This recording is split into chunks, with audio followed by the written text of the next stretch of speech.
If you could only just figure out the way to show them everything, then like the will come and they will have seen all of the abuse and suffering that you've been going through, and everything will be better and you guys will be holding hands into the sunset. Don't do that because you will end up, it'll backfire in your face. Not only that, so your kids might actually use that as information against you, only to strengthen the alienating parents' claims about you, depending on what they're claiming. Also, not that we care about what other people are thinking, but when it comes to flying monkeys and custody evaluators and whoever you have in the mix right now, if you're going there to bash the other parent and make your child see, even if it's an adult child, see the shit that's gone on under their nose and other people either witness or hear about it, they are going to also think that something wrong with you, you know? Because essentially what you're doing is doing the same thing that you're actually faulting them for. Now, in this way, you're not doing it in order to, well, you might be doing it to put a rift in between them and the alienating parent. I know it's not as the word pernicious right here. It's not as sinister seeming, but it's still doing the same thing. Don't go on a counter smear campaign on that. Bad idea. Bad idea. Don't defend yourself, y'all. I know that you know it, but again, when we're in a low grade trauma response and we're in that fight, like fight for our kids, they need to know. And we start to feel that, you know how that urgency feels inside your belly? And you just need them to understand that it wasn't you, it was them. This whole thing was a whole fabrication of whatever, whatever.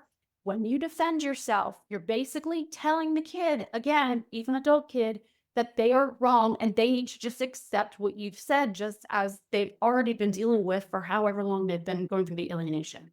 You need to include them in the conversation. Understand, keep attempting to understand what their experience of this whole thing is. How are they feeling? Understanding why they're feeling this way. Because what they're feeling, no matter how angering their actions seem to be to you, right? How frustrated you are, their feelings are real. And the story that they have is real. You want to ask them how they think, what they think, coming from a place of curiosity, wonderment even. And I know we're talking about abuse here, but still like come at it from learning. You want to learn about them in order to connect with them at their pace. You are the parent. You give and give and give.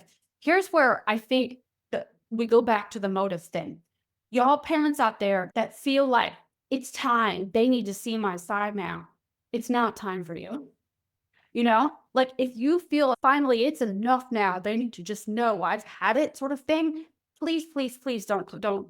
If there's a sense of urgency around needing to tell them now, that is when you must not tell them. Most of the time, that sense of urgency is coming from a place of self-created drama and it's going to end up in suffering, self-created suffering. Nobody wants to, talking about our kids now, nobody wants to admit that they're wrong. Nobody. Being right provides a sense of certainty for our own selves and a sense of safety. If what we've believed all along is right, then we feel like we're on the right track. But if we've been wrong all along, then what?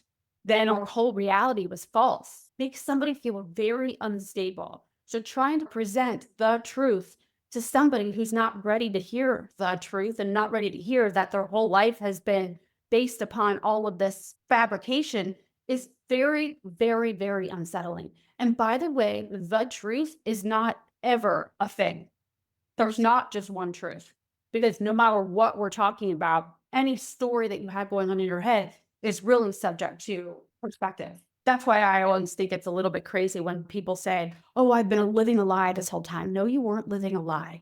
You weren't living a lie, even if you were with somebody that had been lying to you the entire time you were with them, let's say, you know, I had a few relationships like that.